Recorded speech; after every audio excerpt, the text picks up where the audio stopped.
Hey you guys, so I want to keep it short and brief for an intro. The following videos that you're going to watch is in regarding to people coming out and classifying their loved ones or themselves as being what is called gangstalk. When I originally started this platform, I wanted to bring that awareness that people are getting secretly harassed but are getting deemed for being crazy. It happened to myself as well, so that's why it's truly important. Go down my page to my older videos about 2 or 3 years ago.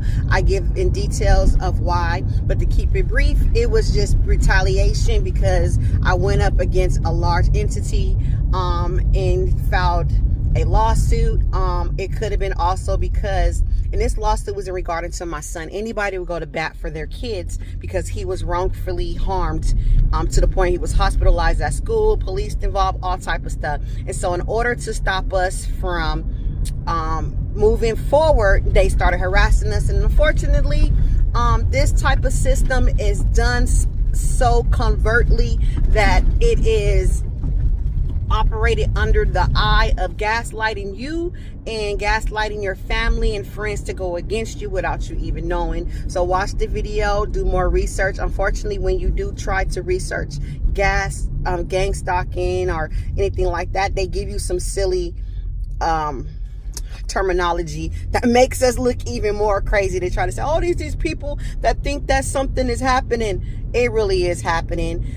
We fear what we don't know. Okay, so a lot of us are quick to dismiss something because it's not happening to them instead of sit back and say, well, how can all these people be crazy? I have multiple degrees in psychology where I am now working in the field where I am supposed to teach somebody how to cope with their mental illness, but they deemed me as crazy, and unfortunately, like I said, families believe them without even doing the facts and research and looking at the person that they're around. Anybody with authority can come and change someone's mindset just because they got a badge and a uniform on and have somebody turn against you. So I'm not going to keep this long. I just want to spread awareness. Watch the Cam Newton show. Copyrights go to them. Watch 5 Keys, copyright goes to him, about the young inventor who is now being gang stalked, where they're trying to set him up for him to be gaslighted into his own offing himself or an accidental off. Okay, and I gotta say those words because we can't say terminology on here, I'll get deemed. But watch it, gain your own opinion as always. Talk to you guys soon. I want to talk about something. Your mother. Yeah. And it's touching because I know she was extremely involved in your development. Yeah, man.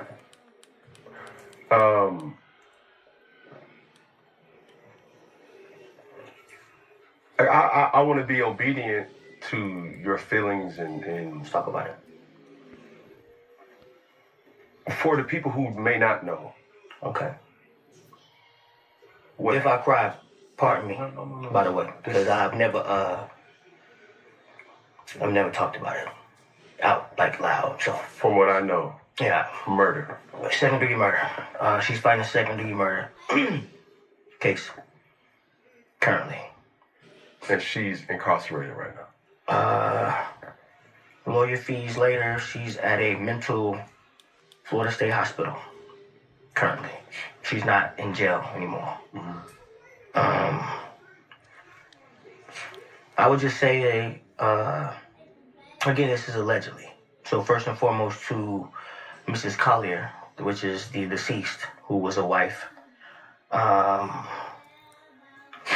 auntie, sister, my condolences, right, to that and her family.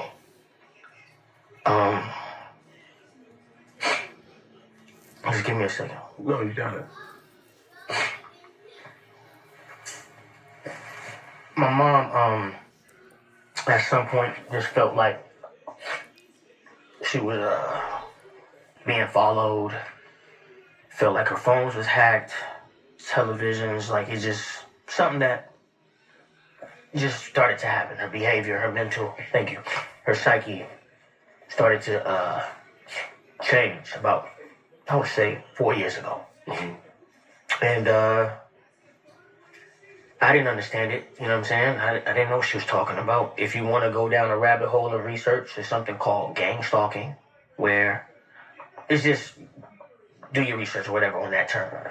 But yeah, it just became disturbing because myself nor my siblings understood when she would call and say, I'm being followed every day, and y'all need to come see how your mom's living in Orlando. And bro, it was so bad, we would come down there, dog, and she would like make you turn your phone off before you walk in her house.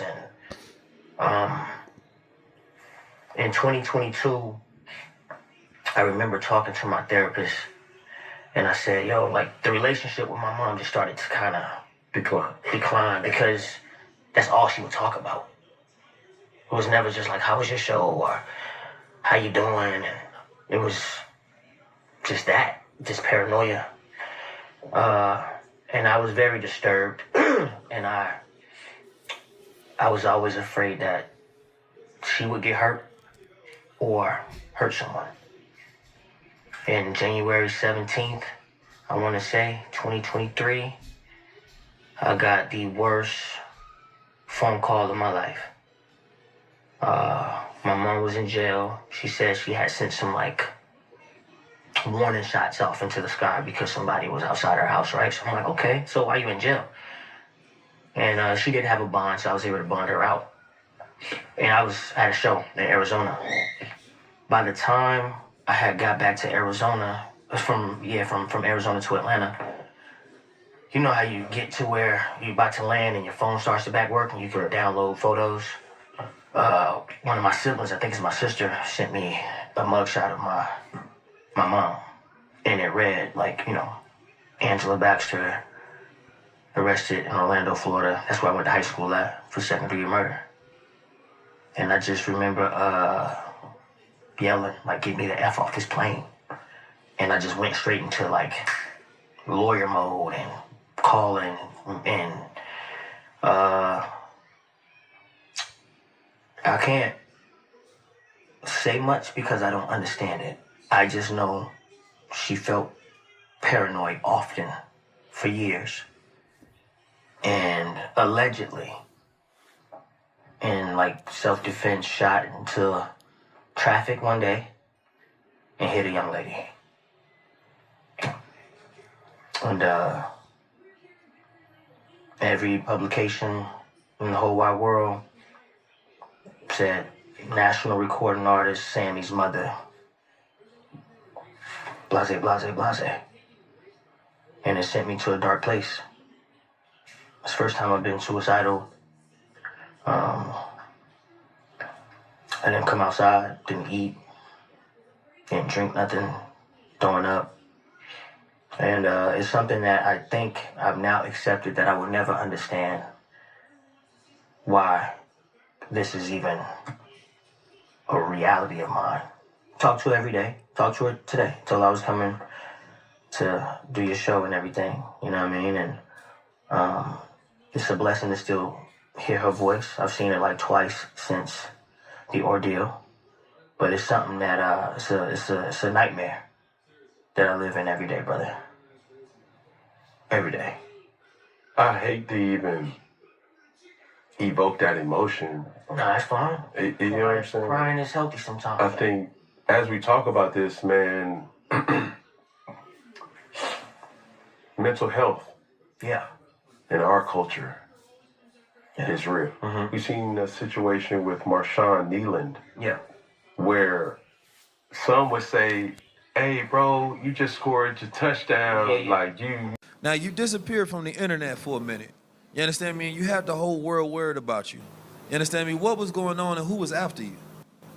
So I don't know exactly who was after me. You know, in time, all will be revealed. I may or I may not ever know, but I'll tell you this. It was expected, and I was ready for it.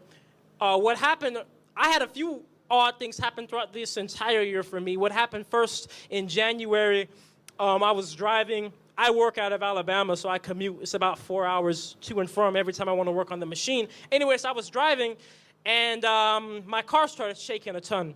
Pulled over just in time, because by the time I made it to the gas station, my driver's side wheel had one lug nut left on it.